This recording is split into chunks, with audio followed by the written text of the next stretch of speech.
तीन तिगाड़ा काम बिगाड़ा। तीन बहुओं के रवैये से सासू माँ बहुत परेशान थी।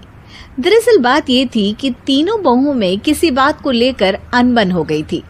तब से ही तीनों एक दूसरे से मुंह फुलाए रहती थी। ना कोई सीधे मुंह किसी से बात करती, ना किसी का कहना मानती। पड़ोसी भी इस बात को जानते थे और जाने कैसे कैसे बातें भी करते। इसीलिए सासू माँ ने तीनों बहुओं को तुरंत अपने कमरे में बुलाया। मैं कई दिनों से देख रही हूँ, तुम तीनों अलग अलग सारे काम कर रही हो। ये सब नहीं चलेगा, तीनों को मिलकर ही काम करना पड़ेगा। सास की बात सुनकर एकदम से बड़ी बहू बोल उठती है। नहीं मम्मी जी, मैं इन दोनों के साथ कुछ नहीं कर सकती। मैं इस घर की बड़ी बहू हूँ, फिर भी ये मेरा कहना बिल्कुल भी नहीं मानती। अरे जेठानी जी, जानबूझकर मुझे डबल काम करवाती है आप, और छोटी मुझसे टेढ़े मुंह ही बात करती है। इन दोनों के बीच हमेशा सैंडविच बन जाती है मेरी, और मैं हमेशा आलू की तरह बीच में मसली जाती हूँ। मम्मी जी, इन दोनों को लगता है कि मैं छोटी हूँ तो इनके पैरों तले दब जाऊंगी, लेकिन नहीं, मेरा भी उतना ही अधिकार है जितना इन दोनों का है। बढ़िया ही दोनों मेरी चुगली करने के लिए, मुझे क्या कम समझ रखा है। तीनों बहू एक दूसरे से बहस करने लगती है और सास दोबारा ये देखकर टेंशन में आ जाती है और सबसे कहती है, चुप हो जाओ, अब से तुम तीनों सारे काम एक साथ करोगी, आंख बंद करके एक दूसरे की बात सुनोगी। तुम तीनों इस बात को गांठ बांध लो, वरना अगली छुट्टियों में तुम्हारा अपना मायके जाना कैंसिल। सास की बातें सुनकर डर के मारे तीनों हामी भर देती हैं। जी मम्मी जी, मैं समझ गई। हाँ मम्मी जी, जैसा आप कहें। आप जो कहेंगी मैं वही करूंगी। तीनों बहू सास की बात को गांठ बांध लेती है और वादा करती है कि अब से सारे काम वो तीनों एक साथ मिलकर ही करेंगी। ये सब देखकर सास खुश हो जाती है और वहां से चली जाती है। नीचे जाकर वो देखती है कि घर में शर्मा जी आए हुए होते हैं। सास जोर से आवाज लगाकर कहती है, अरे बहू, जरा चाय बनाकर तो लाना, शर्मा जी आए हैं। सास की बात सुनकर तीनों बहू तुरंत किचन की ओर भागती है और चाय बनाना शुरू कर देती है। मुझे तो एकदम मसाले वाली कड़क चाय पसंद है, तो हम शर्मा जी के लिए मसाले वाली चाय ही बनाएंगे। अरे नहीं दीदी, गर्मी के मौसम में मसाला चाय कौन पीता है? मैं तो शर्मा जी के लिए इलायची वाली चाय ही बनाऊंगी। ये कैसी बात कर रही हैं आप दोनों? मेरी मम्मी ने सिखाया है कि मेहमान को ज्यादा दूध और शक्कर वाली चाय देनी चाहिए, वरना वो घर वालों को कंजूस समझते हैं। तो मैं तो शर्मा जी को ऐसी ही चाय दूंगी। तीनों बहुएं अपने अपने तरीके से चाय में शक्कर, मसाला, पत्ती सब डाल देती है। उबलने के बाद तीनों मिलकर चाय बाहर लेकर जाती है और शर्मा जी और सासू माँ को देती हैं। चाय पीने के बाद शर्मा जी सासू माँ को देखकर शर्मा जाते हैं और शर्मिंदा महसूस करते हैं कि आखिर उन्होंने चाय पीने के लिए हामी क्यों भरी। सासू माँ भी चाय पीना शुरू करती है और कहती हैं, अरे बहू, ये कैसी चाय बनाई है? चाय है या मीठे दूध की बासुंदी? हाँ, चाय अच्छी नहीं लगी क्या? कोई बात नहीं, हम पराठा बनाकर लाते हैं। चलो चलो अंदर। हाँ हाँ चलो, हाँ आती हूँ मैं भी। नहीं नहीं, मेरा पेट चाय ने ही चौपट कर दिया, वही काफी है। पराठे से पोपट नहीं करवाना, मैं तो चलता हूँ। शर्मा जी चुपचाप पतली गली से निकल जाते हैं। अगले दिन सास बहुओं से कहती है, अरे बहू, जाओ जाके ऊपर के गेस्ट हाउस की सफाई कर दो। कल हमारे यहाँ मेरे दूर के रिश्तेदार आने वाले हैं, तो पूरे कमरे को चमका देना, समझी? तीनों बहू सास की बात को मानकर ऊपर सफाई करने चली जाती हैं और तीनों कमरे की सफाई चालू कर देती है। बड़ी बहू मकड़ी के जाले साफ करती है, तो बीच वाली झाड़ू लगाना और छोटी वाली सर्फ डालकर जमीन धोना शुरू कर देती है। अरे दीदी, जेठानी जी, अभी मैंने पूरी फर्श धोई और आप फिर से धूल नीचे गिरा रही हैं। और मछली जेठानी जी, आप बिना झाड़ू की धूल यहाँ छटक रही हैं। अरे तीनों को साफ करना है, एक साथ सफाई करते हैं ना। अरे वही तो, हम साथ साथ हैं, घर साफ साफ है। तीनों बहू ऐसे ही काम में उलझ जाती है और 2 घंटे तक एक ही कमरे की सफाई करती रहती है। बहुत देर से अपनी बहुओं को ना देखने के कारण सास ऊपर कमरे में उन्हें देखने जाती है, लेकिन कमरे में घुसते ही वो गीली फर्श पर फिसलने के कारण नीचे गिर जाती है। ओरी मोरी मैया, हड्डी मरोड़ के रख दी। आए मेरी तो कमर ही टूट गई रे। तीनों बहुएं सास को उठाती हैं और बिस्तर पर सुला देती है। अरे मेरे हाथ पैर दर्द कर रहे हैं, दबा दो, आराम मिलेगा। हाँ जी माँ जी। अरे जी माँ जी। और तीनों बहुएं एक साथ सास के हाथ को दबाना शुरू कर देती हैं। माँ की तो चीख ही निकल जाती है और नतीजा ये होता है कि सास के बचे हुए शरीर में भी दर्द उठ जाता है। हाय राम, ये क्या कर दिया तुम तीनों ने। अरे मेरी तो किस्मत ही फूटी है कि तुम जैसी बहुएं मुझे मिली। हे भगवान, पूरे शरीर में दर्द बढ़ गया है। अब तो पता नहीं कि चल भी पाऊंगी या नहीं। माफ करो, मुझे गलती हो गई मुझसे कि तुम तीनों को एक साथ काम करने के लिए बोला। सोचा था तीनों मिलके अच्छे से काम करेगी, लेकिन बड़े बुजुर्ग सही कहते थे कि 3 तिगाड़ा काम बिगाड़ा। तुम लोगों ने ये बात ना आज साबित करके दिखा दी। तुम तीनों को तो समझाना यानी मानो भैंस के आगे बीन बजाना है।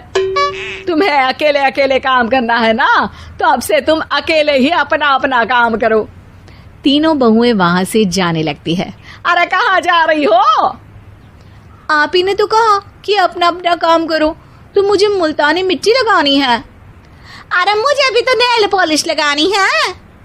मुझे ना मेहंदी लगानी है। सास अपना सर पीट लेती है और कहती है, अरे मुझे भी लगाना है कुछ। क्या माँ जी? क्या माँ जी? क्या माँ जी? तुम्हारे घर वालों को फोन, तुम्हारी हरकतें बताने के लिए।